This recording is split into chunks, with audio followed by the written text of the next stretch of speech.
कोई शायरी या कोई कहानी नहीं सुनाऊंगी। आज मैं आपको अपने जज्बातों से रूबरू कराऊंगी।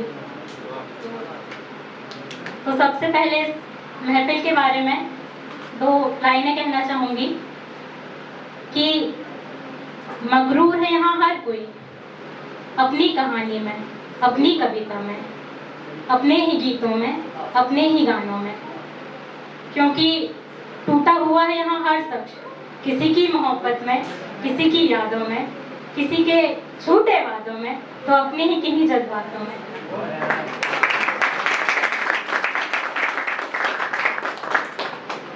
तो आज मैं यहाँ आपको अपने 3 जज्बातों के बारे में कुछ सुनाऊंगी।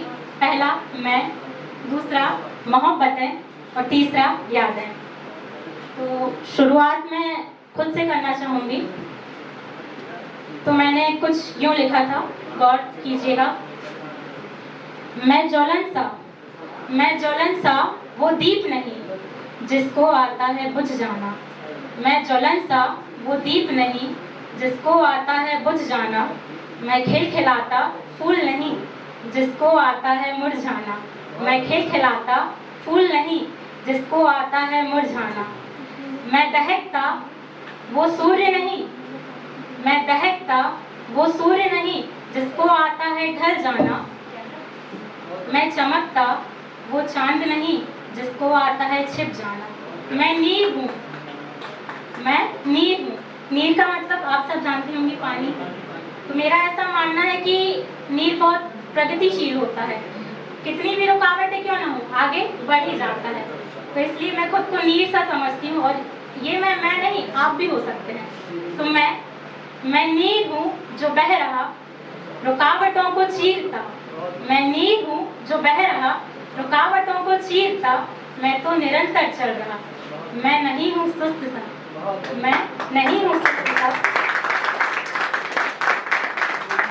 कहीं नहीं मैं ठहरा सा। मैं नहीं हूँ सुस्त सा, कहीं नहीं मैं ठहरा सा। मैं नीर सा रुकावटों को चीरता।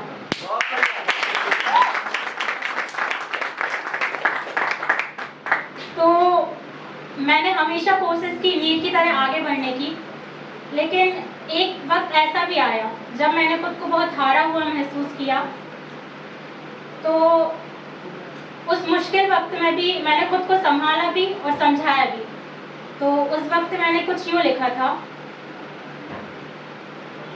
कि कुछ इस तरह से हारा था मैं, कि कुछ इस तरह से हारा था मैं, कि मुझे बोला गया था कि अपने हालातों से लाचार नहीं मैं खिलाड़ी ही बेकार हूँ। कि अपने हालातों से लाचार नहीं मैं एक खिलाड़ी ही बेकार हूँ।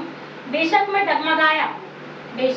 डगमगाया, गिरा, ठहरा, सोचा, संभला, उठा, चला, दौड़ा, और अब मैं उड़ने को भी तैयार हूँ।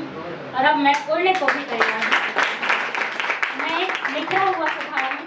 मैं हारने को नहीं, केवल जीतने को बेकरार हूँ।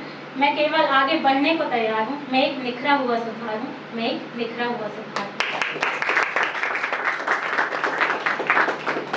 तो अब जब शेर व शायरी की बात हो ही रही है, तो मोहब्बत को करने और सुनने वाले बेताब होंगे ही। इसलिए मोहब्बत को सुनने के लिए तो सुनिएगा। आप सबने भी मोहब्बत की होगी, मैंने भी की। तो अब एक लड़के से हमें भी मोहब्बत हो ही गई, और ये मोहब्बत थी एक तरफा।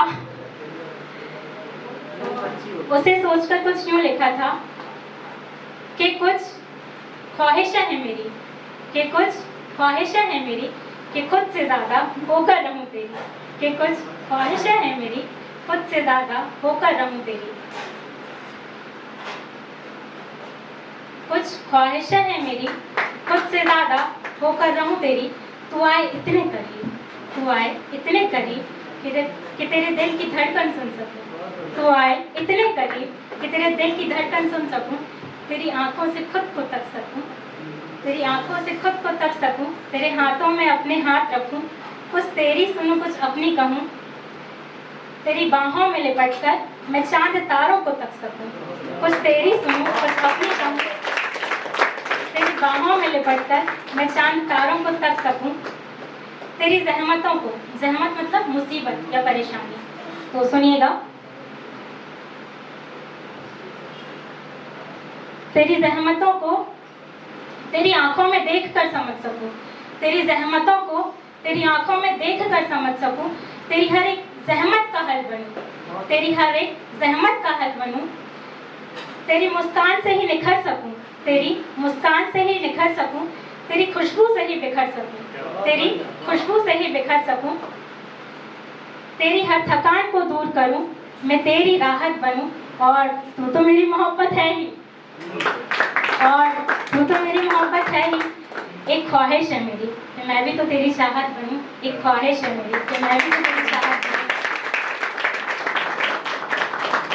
अब मोहब्बत एक तरफा थी तो मिली तो बिल्कुल भी नहीं, तो उनके दीदार की कुछ यादें ही रह गई हैं, तो उस पर कुछ यूँ लिखा था कि कुछ इस तरह से ये त्यौहार मने उनके बाद में, कुछ इस तरह से ये त्यौहार मने उनके बाद में, दियों से ज़्यादा यहाँ दिल जले उनकी याद में, दियों से ज़्यादा यहाँ दिल जले उनकी याद में। Drop a like, leave a comment, and don't forget to subscribe. Thanks for watching.